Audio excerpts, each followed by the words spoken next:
Welcome back to my channel. இந்த வீடியோவில் நம்ம பார்த்தீங்கன்னா அப்கமிங் ரிலீஸ், ஸோ இந்த சீரியல்லாம் ரிலீஸ் பண்ணால் ரொம்பவே சூப்பராக இருக்கும் அப்படின்றத பற்றி பார்ட் 2 வீடியோ தான் ஷேர் பண்ண போகிறோம். ஆல்ரெடி பார்ட் 1க்கு ஷேர் பண்ணதுக்கு நிறையா பேர் நிறைய விதமாக சூப்பர் கமெண்ட்லாம் பண்ணியிருந்தீங்க. ரொம்பவே தேங்க்ஸ். கண்டிப்பாக நான் வந்து ரீப்ளே ஷேர் பண்ணிடுறேன். ஸோ இப்போ அதாவது ரீரிலீஸ்க்காக காத்துட்ருக்கேன். 2வது பார்ட் பற்றி பார்க்கலாம். ஸோ ஃபர்ஸ்ட் என்ன சீரியல் அப்படின்னு சொல்லிட்டு பார்க்கும்போது 2008 சன் டிவியில் ரிலீஸ் பண்ண ராமாயணம். ஸோ ராமாயணம் இப்போ டப்பிங்கெல்லாம் ரிலீஸ் பண்ணிட்டு இருக்காங்க. பட் இந்த ராமாயணுக்கு நல்ல ஒரு ரெஸ்பான்ஸ், இவங்களோட பேரிங் அந்த மாதிரி. ஸோ அதுக்கு ஆஃப்டர் ஜெயா டிவிலையும் இந்த சீரியல் வந்து அதாவது ரிப்பீட் பண்ணாங்க.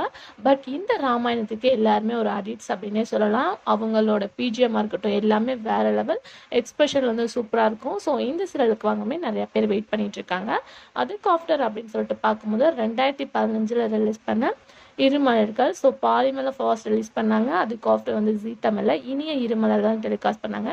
இந்த சீரியல் இப்போ கண்டினியூஸாக ரன் ஆகிட்டு இருந்தாலும் அந்த ஸ்டார்டிங்கில் இருக்க லைஃப் ஸ்டைல் அபி பிரக்யா, ஸோ அவங்களோட பேரிங்க்கு எக்கச்சக்க அடிக்ட்ஸ் இருக்காங்க. ஸோ அந்த ஃபர்ஸ்ட் ஸ்டோரியை தான் எல்லாருமே லைக் பண்ணுறாங்க. ஸோ ஃபர்ஸ்ட் ஸ்டோரி இனிமேல் வந்து டெலிகாஸ்ட் பண்ணால் நல்லாயிருக்கும் அப்படின்னு சொல்லிட்டு ஃபேன்ஸ் எல்லாமே மோஸ்ட்லி வெயிட் பண்ணிட்டு இருக்காங்க.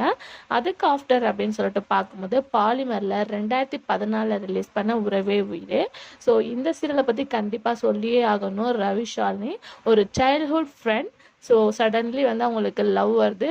ஸோ அவங்களோட லவ் கடைசியில் அச்சீவ் ஆனதா இல்லை அப்படின்ற ஒரு பியூட்டிஃபுல்லான லவ் ஸ்டோரியை காட்டியிருப்பாங்க. ரியலாக வந்து இந்த சீரியல் ஒரு அமேசிங் ஸ்டோரி அப்படின்னு தான் சொல்லணும். இனிமேல் இந்த சீரியலை ரீடெலிகாஸ்ட் பண்ணுங்க அப்படின்னு சொல்லிட்டு நிறையா ஃபேன்ஸ் ரெக்யூஸ்ட் பண்ணிட்டு இருக்காங்க. ஸோ அதில் இந்த சீரியலும் ஒன்று. அதுக்கு ஆஃப்டர் பார்க்கும்போது 2009 ரிலீஸ் பண்ண உறவுகள் தொடர்கதை. ஸோ கண்டிப்பாக இது உங்களுக்கு ஞாபகம் இருக்கும் அப்படின்னு சொல்லிட்டு நினைக்கிறேன். விஜய் டிவியில் ஒரு ஃபேமிலி ட்ராமாவை ரிலீஸ் பண்ணாங்க. ஸோ இந்த சீரியலுமே ரீடெலிகாஸ்ட் ரிப்பீட் பண்ணுங்க அப்படின்னு சொல்லிட்டு மோர் வியூவர்ஸ் வெயிட் பண்ணிட்டு இருக்காங்க.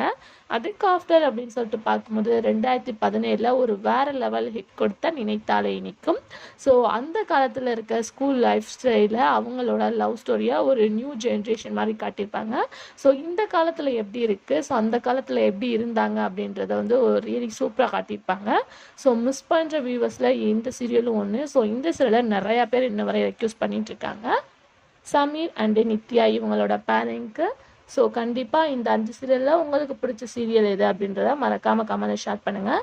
ஸோ இப்போ இந்த 2 வீடியோமே நான் டப்பிங் தான் ரிலீஸ் பண்ணியிருக்கோம். ஸோ நெக்ஸ்ட்டு பார்ட் 3ல நம்ம தமிழில் உங்களோட ஃபேவரட் சீரியலை நான் வந்து ரிலீஸ் பண்ணுறேன். ஸோ கண்டிப்பாக உங்கள் ஃபேவரட்டாக மறக்காமல் கமெண்ட்டில் ஷேர் பண்ணுங்கள். வீடியோ பிடிச்சா லைக் ஷேர் சப்ஸ்கிரைப் பண்ணிக்கோங்க. Thanks for